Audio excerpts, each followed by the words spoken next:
पूरा लोकल। नमस्ते, welcome to पूरा लोकल। नवंबर 11 तारीख को जुबली हिल्स में बाई इलेक्शन होने वाला है। अभी अपन एर्रगड्डा में है, जुबली हिल्स में एक बड़े आदमी के साथ मौजूद है। उनको पूछ के बातें कर लेंगे कौन जीतने वाला है यहाँ पर, बीजेपी या बीआरएस कांग्रेस। इधर कैसा है, कौन जीतने वाला है जुबली हिल्स में, बीआरएस बीजेपी कांग्रेस?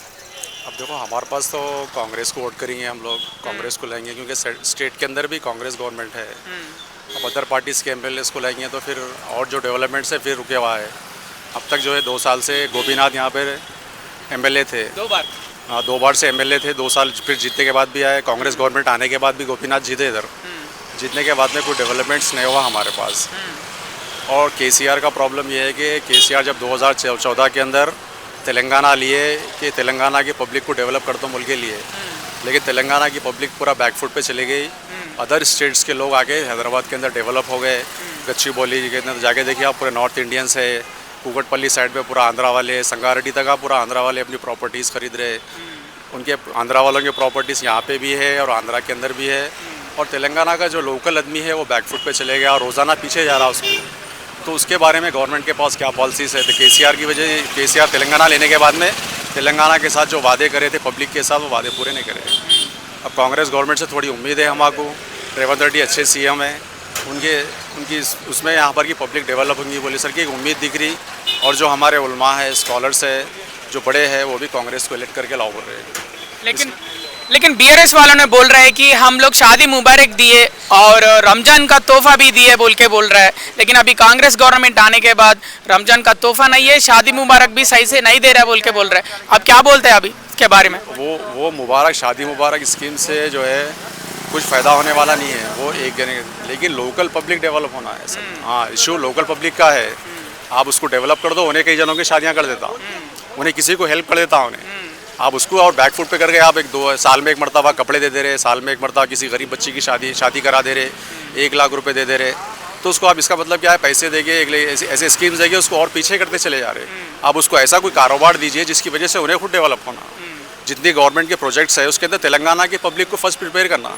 जितने प्रोजेक्ट्स हैं सारी चीज़ अदर स्टेट वालों को जा रहे हैं। सबसे बड़ा इशू ये है कि यहाँ का लोकल पब्लिक ज़्यादा डेवलप नहीं हुआ तेलंगाना आने के बाद। क्योंकि तेलंगाना जो लिए 2014 के अंदर, यही इशू की वजह से लिए कि हमारी पब्लिक पीछे जा रही। आंध्रा वालों को जॉब, सारे बड़े ऑफिसर जो है आंध्रा वाले रह रहे और लोकल आदमी उसके हाथ के नीचे पीए का काम कर रहा। इसकी वजह से तेलंगाना एक चलाया, आवाज़ चला के तेलंगाना लिए। उस टाइम पे केसीआर का भी साथ दिए, अच्छा काम करे, स्टेट ले रहे बोल के उसके अंदर साथ दिए। लेकिन उसके बाद में जो प्रॉब्लम्स हुए वो अभी तक सॉल्व नहीं है उसके। कांग्रेस गवर्नमेंट से उम्मीद है हमारी कि कांग्रेस गवर्नमेंट जो है यहाँ की पब्लिक को डेवलप करेंगी। इसके लिए कांग्रेस को लाना चाह रहे हैं हम बार-बार। आप कांग्रेस पार्टी को देख के वोट डाल रहे हैं, नवीन यादव को देख के वोट डाल रहे हैं? हम लोग कांग्रेस पार्टी को देख के वोट डाल रहे हैं। और नवीन यादव भी एक हेल्पिंग नेचर है। उन्होंने 2-3 मरतबा इलेक्शन, 2 मरतबा यहाँ पे लड़े हुए। एक टाइम एमआईएम के जरिए से लड़े हुए, 45,000 कुछ वोट ऐसे। और हेल्पिंग नेचर आदमी है। जुबली हिल्स को डेवलप करेंगे बोल के उम्मीद है। यहाँ पे कॉलेजेस वगैरह भी लेके आएंगे, ड्रेनेज के मसले है और कई सारे रोड के मसले हैं। यहाँ पे गोपीनाथ एमएलए थे, लेकिन ये एरिया के इलेक्शन के टाइम पे यहाँ पर आते थे। उसके अलावा खाली टाइम पे कभी उनका एक दौरा नहीं हुआ। क्योंकि 10 साल से हम देख रहे हैं उनको। ये एरिया के अंदर हम छोटे से बड़े हो गए। जुबली हिल्स कॉन्स्टिट्यूंसी के अंदर हमारी शादी हुई, सारी चीज़ें हुई, लेकिन कभी गोपीनाथ को हम एरिया के अंदर नहीं देखे। इलेक्शन के टाइम पे गोपीनाथ को देखते थे कि कैनवेसिंग के टाइम पे आते थे। उसके बाद कभी टीआरएस गवर्नमेंट ज़्यादा तवज्जो नहीं दी इस इलाके के अंदर। अब कांग्रेस से उम्मीद है। रेवंत रेड्डी एक अच्छे सलाहियत वाले सीएम है, अच्छे उनके पास हुकूमत को लेकर चलने का तरीका है।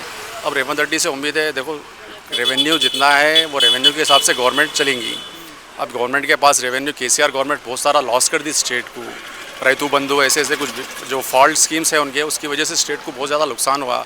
अब वो आहिस्ता आहिस्ता जितने 6 वादे करे थे, आहिस्ता कुछ जनों को करंट का बिल, करंट फ्री आ रहा, कुछ जनों को जो है बारीक चावल आ रहे, कुछ जनों को नहीं आ रहे। आगे जाके ये सारी चीज़ें क्लियर हो जाएंगी। अभी मौका देंगे हम उनको, और एक 5 साल और मौका देंगे कांग्रेस गवर्नमेंट को। और एक बात है कि एमआईएम सपोर्ट दे रहा है कांग्रेस पार्टी को, ये प्लस होगा या माइनस होगा? आप एमआईएम कांग्रेस को सपोर्ट दे रहा बोल के आप कांग्रेस जीती बोल के बोल रहे हैं? नहीं, प्लस नहीं होगा सर, क्योंकि एमआईएम यहाँ से नहीं है। एमआईएम जो है उनका इलाका जो है ओल्ड सिटी से है। बस इतना है कि चलो एक माइनॉरिटीज़ की पार्टी है, एमआईएम आगे सपोर्ट कर रही है, थोड़ा प्लस होगा। लेकिन हमेशा तो हम यहाँ पर अदर पार्टीज़ को लेके आए, कभी भी दूसरी यहाँ पर एमआईएम कभी भी यहाँ पर जीती नहीं। कॉरपोरेटर जो है खाली एमआईएम के थे, लेकिन जुबली हिल्स के अंदर एमएलए की सीट कभी वो कॉन्टेस्ट नहीं करे वो लोग। अब देखेंगे कि MIM से थोड़ा प्लस पॉइंट हुआ और ज़्यादा MIM नहीं रहे तो भी हम कांग्रेस को इलेक्ट करने वाले थे। असदुद्दीन के बारे में क्या बोल सकते हैं आप? अच्छे सलाहियत वाले MP है और बात करने की अच्छी टैलेंट है। अब वो ओल्ड सिटी वालों से पूछना पड़ेगा उन लोगों, क्योंकि उनके साथ वक्त वो लोग गुजारे, हम लोग नहीं गुजारे, क्योंकि अच्छे MP है। असदुद्दीन साहब के बारे में ज़्यादा नहीं बोल सकते हम।